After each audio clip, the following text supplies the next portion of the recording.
everyone. So we are back with Usanas Dialogues. But before we begin the interview, let me just introduce Gitanjali Sinha Roy. She is going to take this interview forward. So, ma'am is an assistant professor and director of the Pankaj Jha Centre for Security Studies at OP Jindal Global University. Specializing in Japanese studies, her work focuses on India Japan relations, maritime security, and diplomacy in the Indo-Pacific. She has been a Mixed Fellow at the University of Tokyo and actively contributes to India Japan strategic studies. So, over to you, ma'am. Thank you, Preeti. So, a very warm welcome to everyone and our guest of honor, Mr. Don McLain Gill. I'd like to speak a little bit about him and I'd like to introduce him to everyone. Mr. Don McLain Gill is a Philippines based geopolitical analyst, author, and lecturer at the Department of International Studies, Salle University.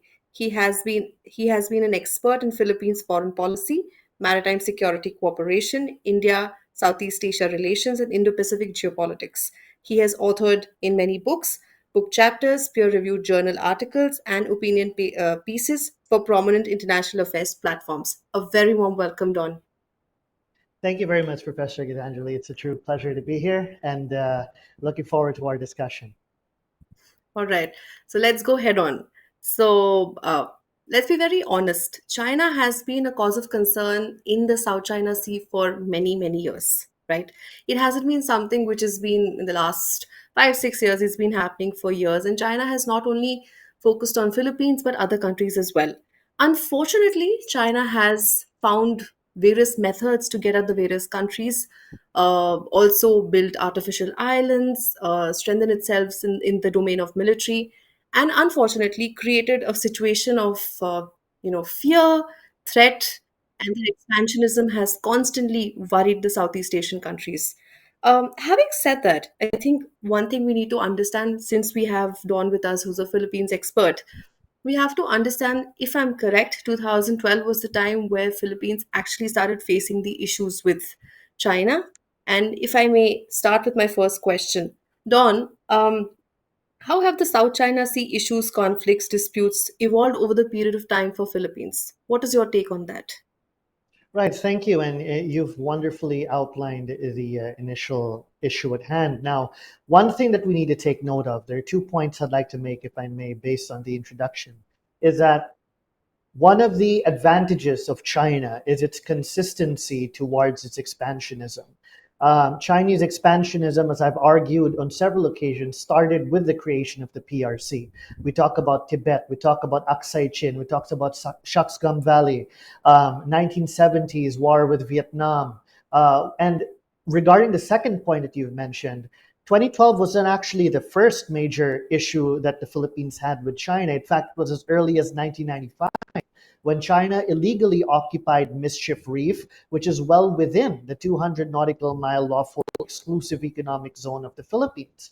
Now, that is just right off the coast of the archipelago. And one important thing we have to note is initially China promised that this would just merely be a shelter for its fishermen. But look what it is today. It is a full-fledged offshore military base with, with advanced technology for anti-area access denial. Now, when we talk about the contemporary issue, right, the problem here as well is that there has been a shift in the trajectory of Philippine maritime security operations. Despite being an archipelago, we only began to consider territorial defense and maritime security as a priority in 2010. And again, with the issue of 2012, for instance, that further catalyzed the desire of the Philippines to bolster its maritime security. But again, since 2010, there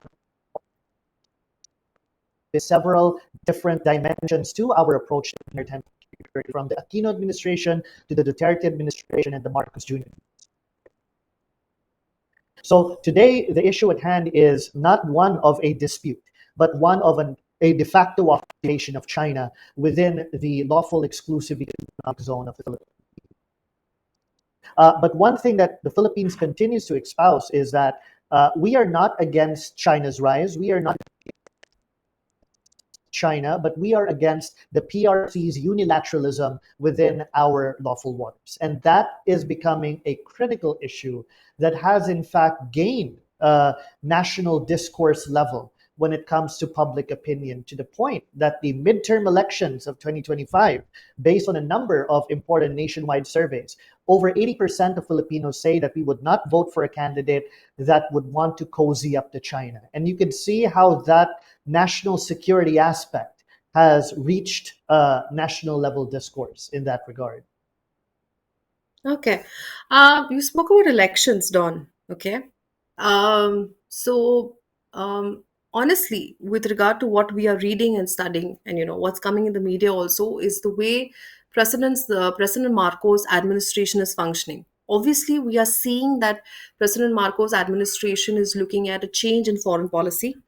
There is a major effort in looking at how internal stability is the focus. And apart from that, military modernization has been a major focus, right? Given in China's way of dealing with the entire scenario. Having said that, recently, if we saw, I mean, it has been this year that there was a trilateral summit between US, Japan, and Philippines.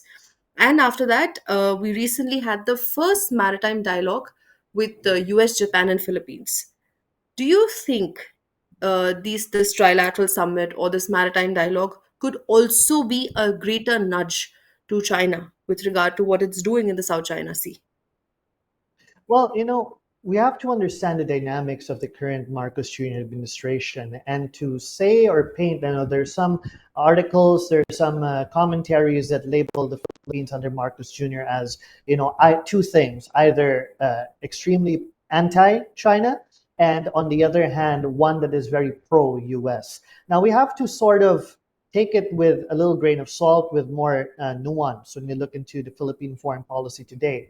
Um, since the beginning of the Marcos Jr. administration, there was this interest to forge close relations with China, to manage the relationship with China. In fact, in 2023, for instance, our first foreign visit by the Philippine President Marcos Jr. was to Beijing, January 2023.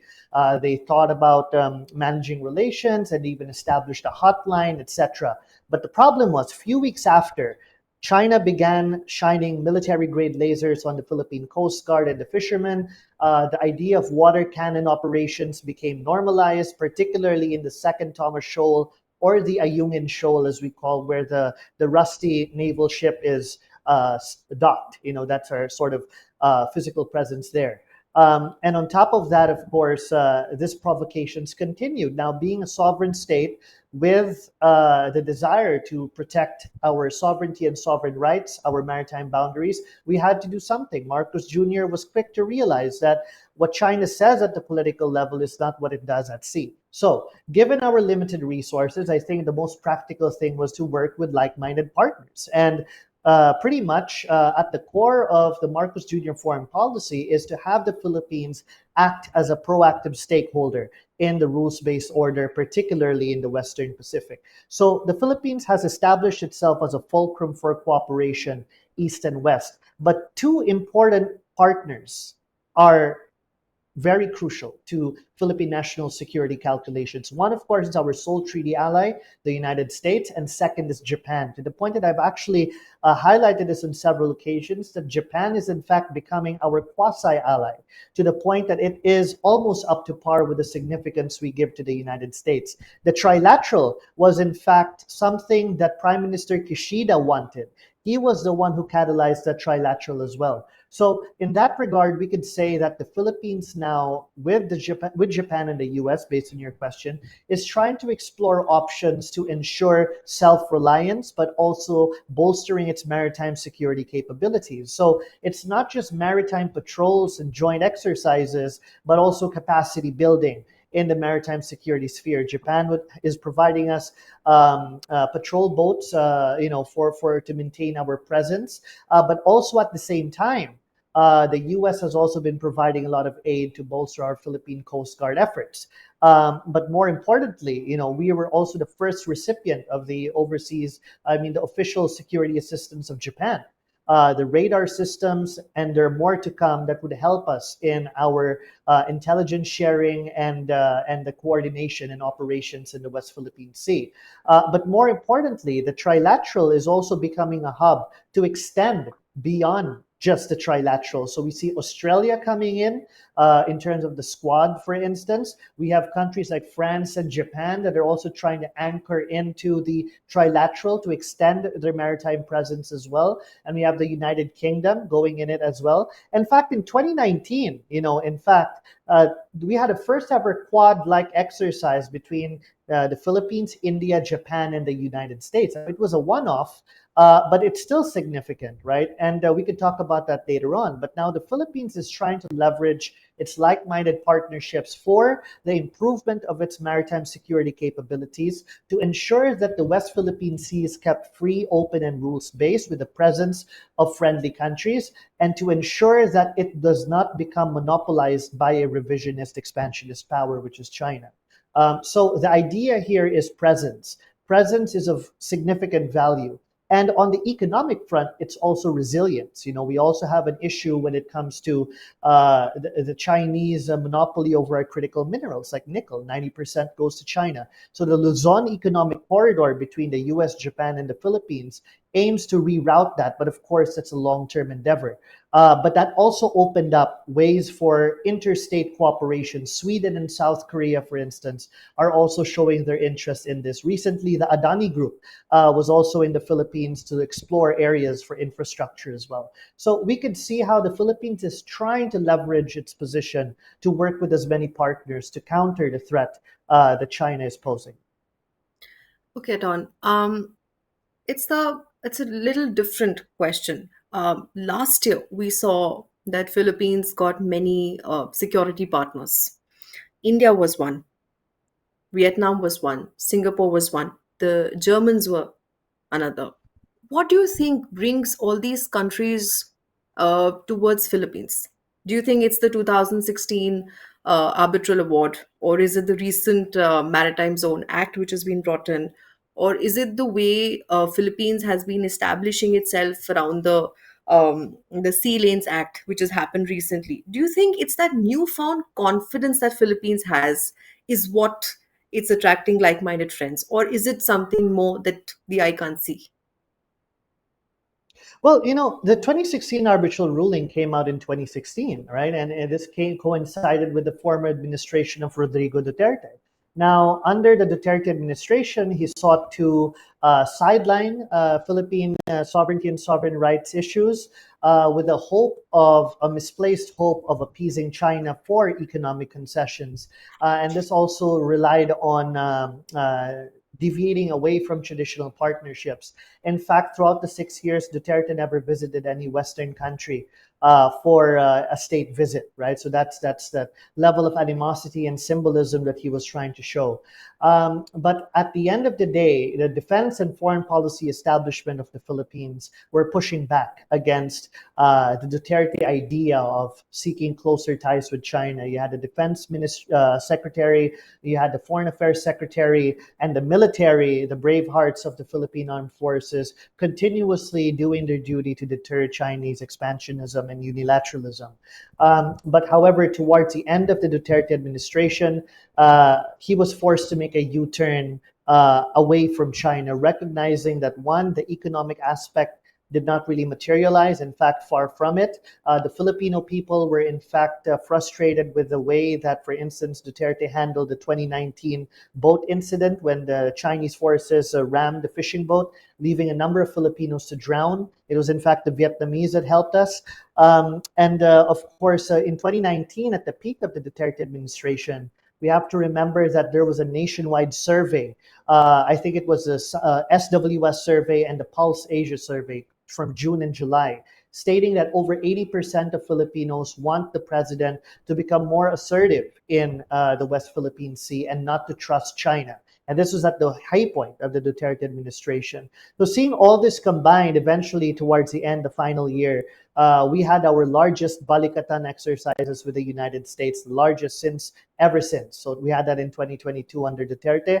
And on top of that, he himself reiterated the need to uphold the 2016 ruling and UNCLOS, right? So that's to give you context. Now, under the Marcos Jr. administration, one thing I believe that was pivotal was his willingness to position the Philippines as a fulcrum for like-minded cooperation to secure the rules-based order.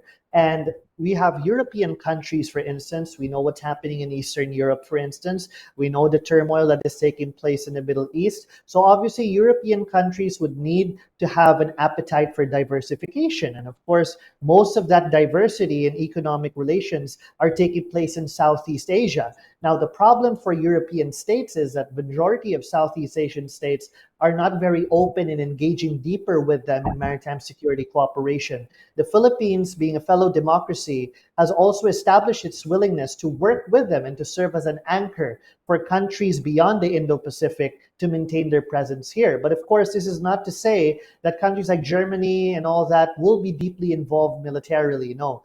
But the main point is that they would be able to help us build our capacity, so it could be a possible win-win where we are able to maintain the security of the maritime space based on UNCLOS, based on the 2016 arbitral ruling, to keep the seas safe, open, and conducive for trade, which would also benefit countries in the West and North America. So in that regard, Southeast Asia is critical. The problem for many Western countries, for instance, is to have an anchor there. And the Philippines is, in fact, now positioning itself as a proactive anchor. So the Philippines is trying to get its benefit out of this cooperation, while the Europeans and the North Americans, for instance, are also trying to get their interests in place as well. So that's international politics. You know, shared interests lead to cooperation. Okay.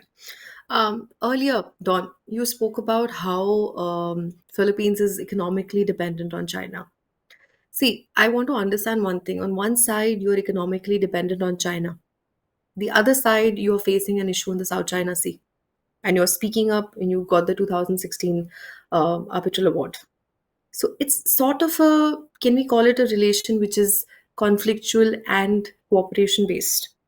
So if I say that on one side you have conflict, on the other side you have cooperation, how is it that Philippines would like to station itself with regard to China on one hand and the US on the other hand, because the defense treaty alliance which is there, Philippines eventually plan to deal with this, whether it's going to be that they will reduce their economic dependence, or they would find something else, or is it going to be tilting towards the towards China? What is the plan?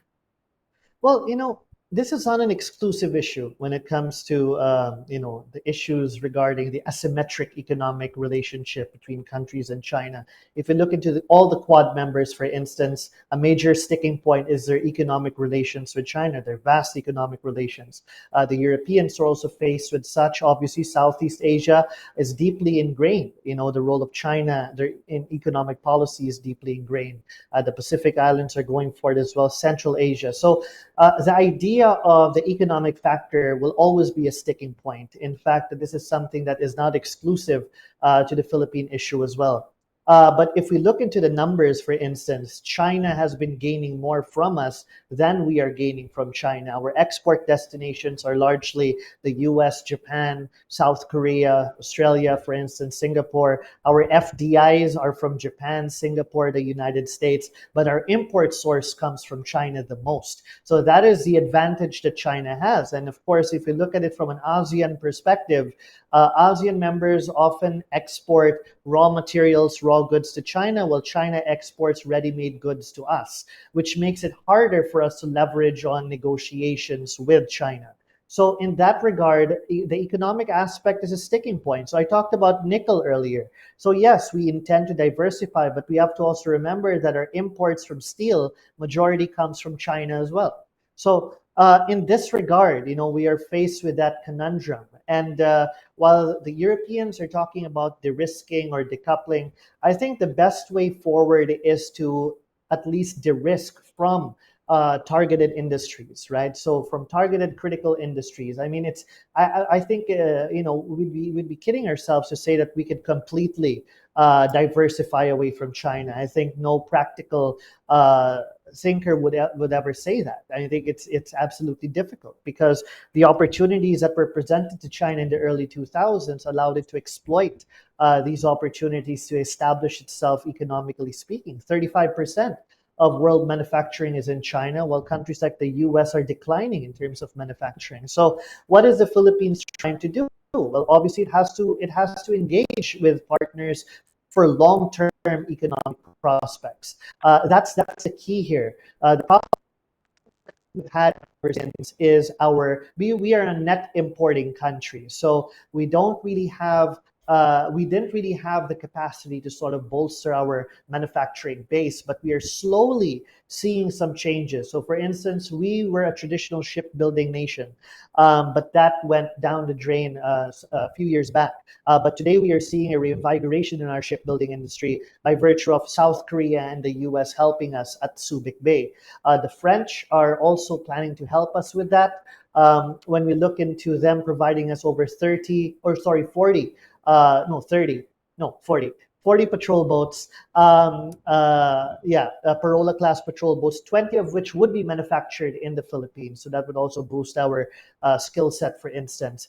We also have it's not just about economics, it's about eventually trying to be self-sufficient in critical industries. So our manufacturing sector for defense is another target. So we recently unveiled the self-reliance defense posture law later this year, last month, if I'm not mistaken. And that was supposed to encourage the Philippines to engage with its partners to involve boosting our capabilities beyond just the buyer-seller transaction. In fact, the high-level Indian delegation came to Manila in November. I was actually in Delhi that time. So we had our Undersecretary Lazaro in Delhi, and we had the Indian side meet at the joint secretary level for the first time, the defense secretary level, and they talked about this convergence between Atam Nirbhar Bharat and the self-reliance position. So these are small steps that we are taking, but of course you don't expect an overnight scenario. This would take a lot of time. So in dealing with this, we need consistency in political will and consistency in investments in our skill set, our labor set. We have a favorable population, a labor force, a young labor force, but we need to invest in bolstering their skill set as well to be up to standards with the competitive market, right? So that's a challenge that we face, and one that is not easily overcome.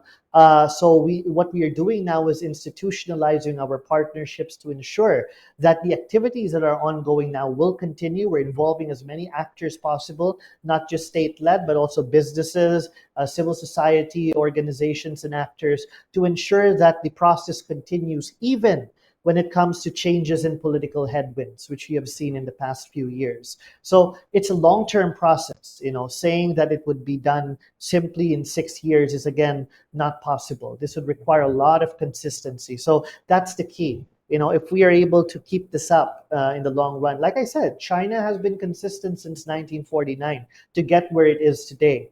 And we're just starting to reorient, some aspects of our foreign and economic policy. So it would take time, but nonetheless, not impossible. Okay. Okay. Now, and shift you to a little bit towards ASEAN. So obviously, China has been doing a lot in South China Sea. We've seen the way ASEAN meetings have taken place. We've also seen the various stands by each of the countries. I'd like you to tell our viewers about how ASEAN has played, helpful part or not a helpful part with regard to the problem between China and Philippines. Well, first of all, we have to understand what ASEAN is and what it isn't, right? It is not really designed for conflict resolution.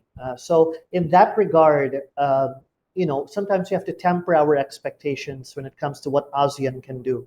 And this has been a consistent position by the Philippines. ASEAN is a crucial pillar in our foreign policy in terms of multilateralism. The Philippines is an active member of ASEAN. We've seen the Philippine participation recently in Laos, and I was part of the 1.5 track 1.5 in Laos a few weeks before that, where we talked about maritime security as well. And there was a growing consensus about the importance of the Philippines and what the Philippines has to offer, and how what the Philippines is doing is in fact benefiting many ASEAN countries like Vietnam or Malaysia, who now have the luxury of conducting their own engagements in a less vocal manner. So sort of that in itself is considerable. So in that regard, we look at ASEAN and the role of ASEAN-led mechanisms as something that cannot be easily or possibly eroded. I don't think that there is any chance for any party, any state to actually duplicate what ASEAN is doing in its depth and its breadth. So in that regard, ASEAN is here to stay. It is a vital avenue, vital platform for multilateralism, for multilateral diplomacy, etc. And as President Marcos Jr. had noted, that behind closed doors, ASEAN member states were in fact approaching him and showing their support and their decision and their desire to sort of help in confidence building and maritime security measures. And another thing that we have to take note of is China's expansionism in Southeast Asia has no favorites. It has no favorites when it comes to that. Each and every maritime state or maritime oriented state would eventually come across the belligerence that China is showing the Philippines.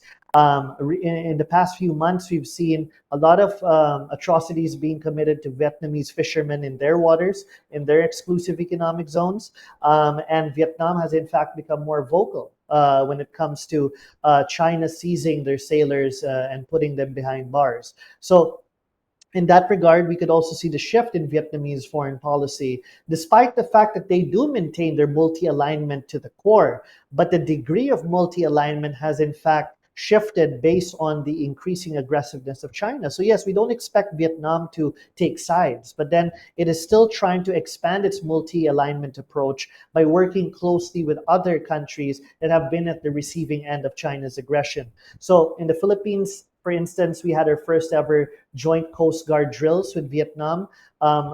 Perhaps early next year, the Philippine side will be going to Vietnam for the same, and a possible signing of an MOU on defense cooperation. So this is a level of confidence building that is the first of its kind between two claimant states of the Greater South China Sea dispute. We do not expect it to trickle down to traditional security cooperation, but nonetheless, having this level of partnership with Hanoi is vital. There are a number of high-level meetings that would take place in the months to come as well next year. So that in itself allows us to work closely with co-claimant states. And my goal here, my hope here, is that countries like Vietnam and the Philippines could develop a bilateral de facto code of conduct between and amongst themselves, not to resolve the dispute yet, not to resolve the overlaps yet, but to make sure that there is some common set of rules that Vietnam and the Philippines can employ, for instance, to manage their overlapping areas. And that would make it difficult for third parties like China to sort of pursue its divide and conquer approach. But that would take a lot of political will from both sides. And eventually, if that works out, we could probably have Malaysia come in next. But again, this will take a lot of diplomatic socialization, which the Philippines and Vietnam are actually doing. So, long story short, ASEAN is important. We know the limitations of ASEAN, and we seek to work within ASEAN and sub-regionally as well, with countries and ASEAN members that share common concerns and interests. It's an intergovernmental organization to begin with, so interest is the primary driver for coordination. Okay. Okay. Very interesting, what I would say, thought process, and that pushes me to another direction, which is every country in the Indo-Pacific, or whoever have adopted the Indo-Pacific, has either had a strategy or an initiative or a vision for that matter. ASEAN has come up with the outlook, and the fact that ASEAN's outlook of the Indo-Pacific speaks a lot about the word outlook, because It is said that, there are some people, or like countries within the ASEAN, who are catering to the US, some are catering to China, some are just keeping a very balanced position. What do you think is going to be ASEAN's position in the next 20, 25, 30 years from now? Well, if you talk about the ASEAN outlook on the Indo-Pacific, it's actually quite interesting. If you look at the document, there's no mention of any particular country at all. So it is a clear document that merely emphasizes on the need for ASEAN-led mechanisms to remain intact as the construct of the Indo-Pacific continues to emerge. This is in line with the hope of maintaining what has already been established, to utilize what is already there in terms of ASEAN-led mechanisms, which is continuously ongoing.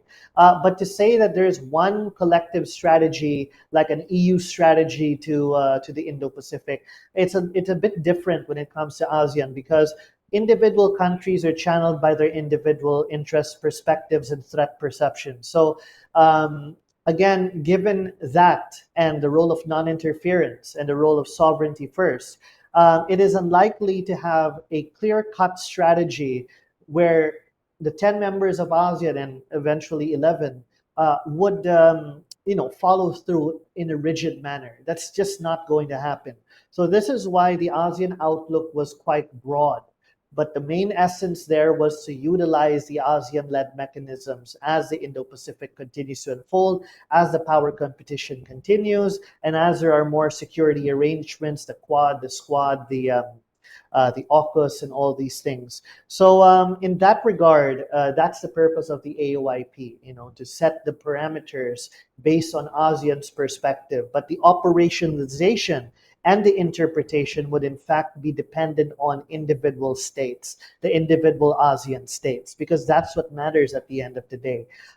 You won't expect a very rigid blueprint that would be, pushed down on particular members, all members, to say that you have to follow this. That's not going to work with Southeast Asian states, not at all. So your second question is, how do you expect ASEAN to sort of navigate the waters in the years and decades to come?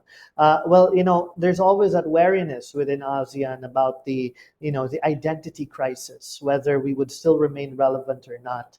But the truth, as I mentioned earlier, is there's no institution, there's no state, there's no organization with the capacity to replace ASEAN and ASEAN-led mechanisms. But of course, the bigger problem here is, and which is not often talked about by ASEAN themselves, would be the fault lines that are forming within ASEAN, given, of course, external pressure. So you cannot maintain ASEAN centrality if there's no centrality amongst yourselves. So that's a major issue that is likely to that is likely to compound based on the structural issues that are taking place in the Indo-Pacific. So obviously, ASEAN countries would need to socialize more amongst themselves. They would need to engage more, communicate. And that's how Indonesia, for instance, got the ASEAN outlook on the Indo-Pacific passed in 2019. At the beginning, a majority of ASEAN states were reluctant to even say the word Indo-Pacific. But now there is a recognition that there is a document because of Indonesia socializing. The Quad, for instance, became less controversial to ASEAN because of the socialization of the Quad members towards ASEAN. So ASEAN works based on the malleability of their perception and interest. So I think that is the way to go. But more importantly, to create more coordination and communication within the bloc rather than the bloc towards the structure. Okay, okay, okay. Um, so for so many years, so many things have happened in the South China Sea, right? They keep saying that, either of the conflicts, issues, or disputes could get really blown out of proportion. Do you think in the future, I don't know when that future could happen, the South China Sea issue could really go and become a global issue? I mean, for now, it is already a global issue given the economic reliance towards the South China Sea, the greater South China Sea, and being home to very maritime choke points would eventually, determine the future of a global economy. So in that regard, it is already a hot issue, a global issue. But when we talk about an escalation to the point of a shooting war, now, obviously there are several predictions out there, 2035, and all these things, the prophecies based on China's military trajectory and all these things. But we also have to factor in the individual national political consciousness of these states. So, for instance, if you look into China, China has been gaining in the East and the South China Seas without the overt use of military force. It need not employ military force to ensure that territorial expansionism is met. Right. So when you talk about the East China Sea, the South China Sea, as I've mentioned, China has built several artificial islands converted to military bases within the Philippine exclusive economic zone alone.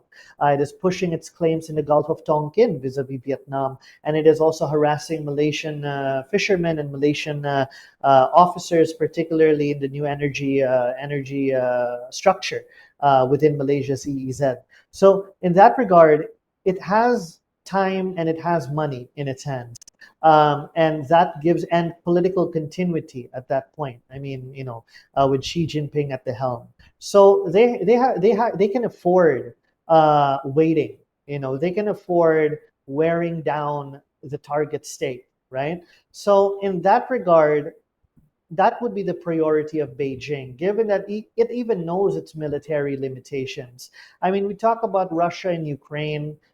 It's not exactly the same as what's happening in the South China Sea, but if we could learn anything, it's that not even a militarily powerful state could easily subdue or easily take over territory of a neighboring state, even if it's just across the border. You're talking about an amphibious operation in the South China Sea, including Taiwan, if you want. That would entail a lot of logistical planning, which I'm not sure if China is willing to risk that, given it's a very risk calculative country. The reason why, for instance, we had that de-escalation talk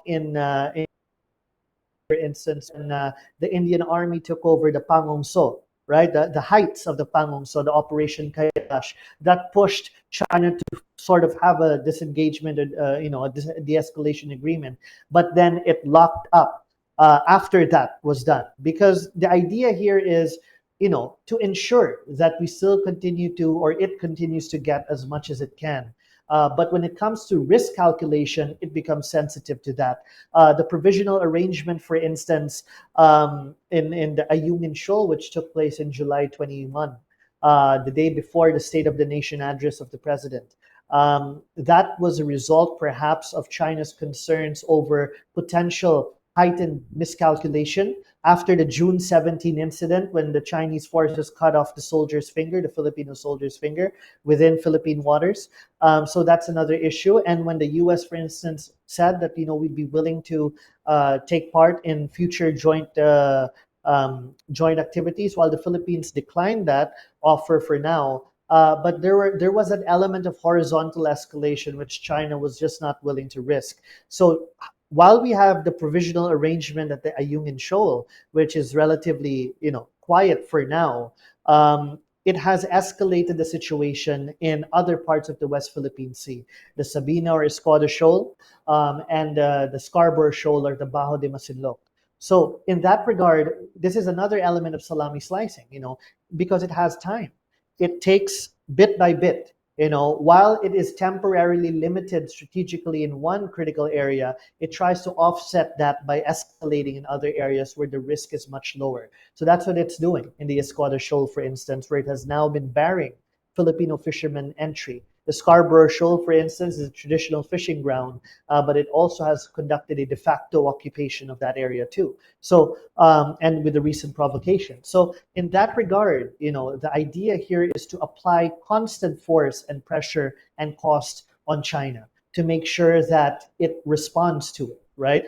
But that would be a Herculean task because that would require constant presence, constant policy orientation, and constant diplomacy, and of course, a political will of our partners as well. So all these factors make up the actual deterrence. We need physical deterrence as well, more presence, whether it's ships or whether you're talking about floating floating barriers, for instance. Rear Admiral Ong, for instance, talked about this. So these are the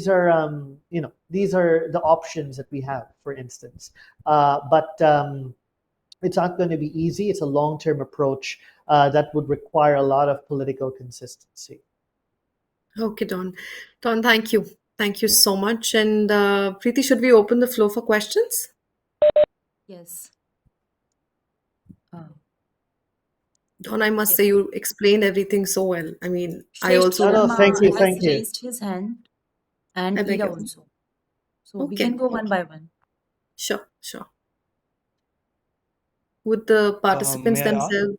Yeah, yeah, Yeah, please yeah, go they ahead. can ask questions themselves. Yeah, Okay, yeah, okay. sure. Thank you so much for considering my question. It was an enlightening conversation. And question is for Mr. Don. Uh, which alliances do you believe the Philippines needs to prioritize with respect to its situations with China right now? Because all the news here talks about is how the India-Philippines alliance can be crucial to the Philippine security and how the Philippine-American alliance can be crucial to the Philippine security. What, in your opinion, as a person living in the Philippines and examining the situation closely, are the alliances that you need to prioritize? Thank you. Right, thank you, thank you. That is a good question. I just have one point to mention. When it comes to alliances, the Philippines only has one alliance, and that is with the United States, right? So an alliance needs to be treaty based. Other than that, it's pretty much security alignments, right? So when it comes to an alliance, we only have one, the U.S.-Philippine alliance, based on the 1951 Mutual Defense Treaty. Now, when you talk about the security arrangements and the security partnerships, indeed, Japan is very crucial, and Australia has been showing a lot of interest as well. I mean, if we talk about traditional partners, in fact, what is less talked about is Australia. We had a status of forces agreement with Australia as early as the 1990s, and this is the second status of forces agreement that we have following the visiting forces agreement with the United States. The third with Japan, recently the reciprocal access agreement. We are also working on a reciprocal access agreement with France, with Canada, and potentially New Zealand. So, India is in fact something that I have been very passionate about. As a Filipino of Indian origin, this has been something that I have been greatly, proposing in various circles, government and academic. Is that there is a lot of appetite today for realizing the potential of stronger Philippine-India relations. In fact, just a few days ago, we had our first track one maritime security dialogue between the Philippines and India. The MEA Joint Secretary was here in Manila, and she even visited the Subic base, for instance. So there's a lot of talk, there's a lot of potential, especially after the BrahMos. We've also had a number of important ship visits, and an increase in maritime security cooperation between the Coast Guard and the Navy. But under the Marcos Jr. administration, there is more appetite for institutionalizing the security partnership and not just keeping it, just ongoing, right? It has to be institutionalized. So we have the MOU for Coast Guard to Coast Guard cooperation, and ongoing MOU for defense acquisition as well. So that would cement the partnership further. So what I hope for would be more maritime related activities, more activities for building self-resilience. I think that is an area that India can considerably contribute to. Because, when you talk about Indo-Pacific security, you can't talk about it without the role of India. India alone is holding down China in the Indian Ocean, the Western and the Eastern. But most of the security arrangements are centered on the Western Pacific. So one of the other options here is to make sure that there's an equal presence in both oceans as well, with India being the leader in the Indian Ocean side, and well, we have the U.S. alliance network in the in the Western Pacific. So to spread Chinese forces thin. But then again, going back to your question, it's hard to say which one is better, which one is more important. But based on the activity that I'm seeing, I think that obviously the Philippine-U.S. alliance is front and center, followed by, of course, the partnership with Japan and eventually Australia, given that they are our closest partners as well. And of course, South Korea. South Korea has been the single most one of the largest contributors to our military modernization as well. We recently had a track 1.5 with the Korea Foundation, and diplomats from South Korea were in Manila. I was able to give a talk on the need for instance, capacity building and tech sharing, for instance. So these are the elements that we need to look into. But of course, one that I'm hoping for is for the India-Philippine partnership to really solidify and to persist, because that has been an issue for a very long time. And I was very glad that in 2016 we saw the increase in that potential. So hopefully we get to have more engagements of that sort. Thank you. Ira, do you have any questions? You have raised your hand earlier. Yes, good evening, sir. My name is Ira, and thank you for mentioning the RAA. That was basically my question as I was coming to it, and I would appreciate your input since you are a resident of Philippines itself. So the RAA, which is basically the Reciprocal Access Agreement, is a mutual framework for both regions to send basically defense personnel to each other's territory for interoperability, security, etc. Now, what's interesting to me is that the history of both these regions, which is Philippines and Japan, uh, is uh, it goes from like World War II, because as you'd know that the Philippines was targeted and occupied by Japan, who invaded and occupied Philippines during the World War II, I think. But since the World War II, the countries have post 1956 have been growing closer in terms of different domains like investment, trade, and even technology, which comes down to the whole idea of multilateralism. Yet, there is this concern for Tokyo's own regime, which can be revisionist in some ways, which also puts Philippines in a sort of heavy dependence uh, due to Tokyo's need for exploitation as well, if there is any. And forgive for my pronunciation, but I've read somewhere that this left-wing bloc in Philippine Congress, which is, I think, Mark Bayan, claimed that it is a pattern of historical amnesia. So what I took is that there is a sense of fear of compromising sovereignty to Japan, as RAA gives direct territorial access to the SDF of Japan, as well as vice versa. So my question is basically, given this perspective, how does a nation sort of navigate their path towards a steadfast, robust, reliant national security structure? Uh, is it like a double-edged sword? Thank you. All right, thank you. That's a very interesting question, and you are right. As the Philippine-Japan partnership continued to enhance, there have been small groups trying to voice their animosity towards the partnership, but we have to look at it as a form of disinformation as well, because we've seen a pattern, for instance, between the Philippines and Vietnam. As the Philippines and Vietnamese were enhancing security arrangements, there has been a spread of such malign disinformation operations targeting, of course, Vietnam as well. And of course, the US, that has always been there as well. But we have to understand and differentiate what took place in history and what's actually happening on the ground now. If we go by history, I mean, there will be a lot of countries who we feel that we can't do business with. But that's just not the case now, because like any practical sovereign state, we need to adjust based on contemporary realities.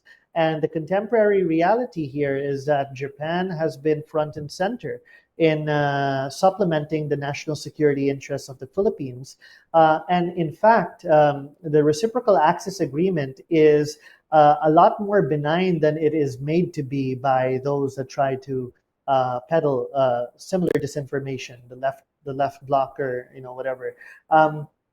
Is that the RAA, for instance, merely provides the provision for the Philippines and Japan to lessen, for instance, the paperwork for joint military exercises to make it more efficient, make it more speedy, which is a huge factor when it comes to real war-like scenarios, right? So the deployment would become much faster, the process would be lessened, but it wouldn't be like the visiting forces agreement with the United States when it talk about the U.S. putting weapon systems in Philippine territory.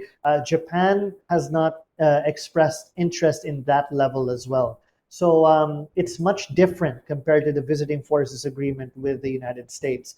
And of course, the US has rotating sites in the form of the Enhanced Defense Cooperation Agreement.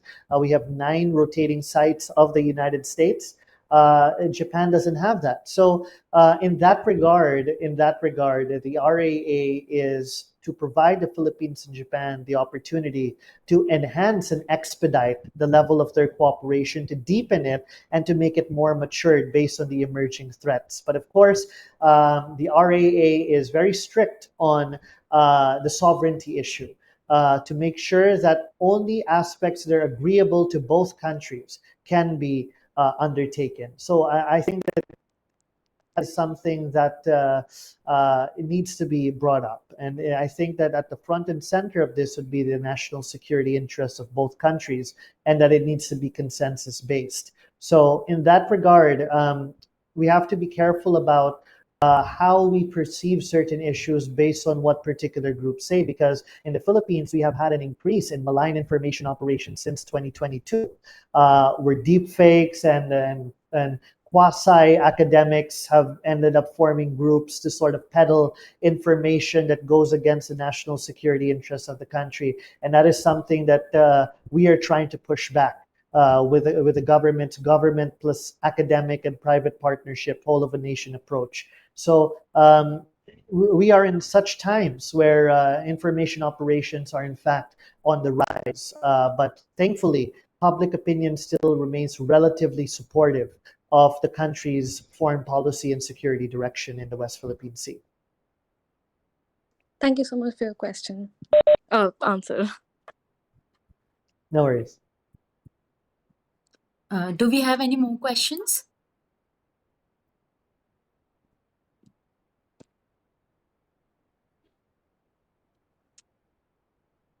No, I don't think so. There is any. So, okay. Shall we wrap this up? Okay, so thank you, Don. Thank you, ma'am, for this very engaging and insightful session.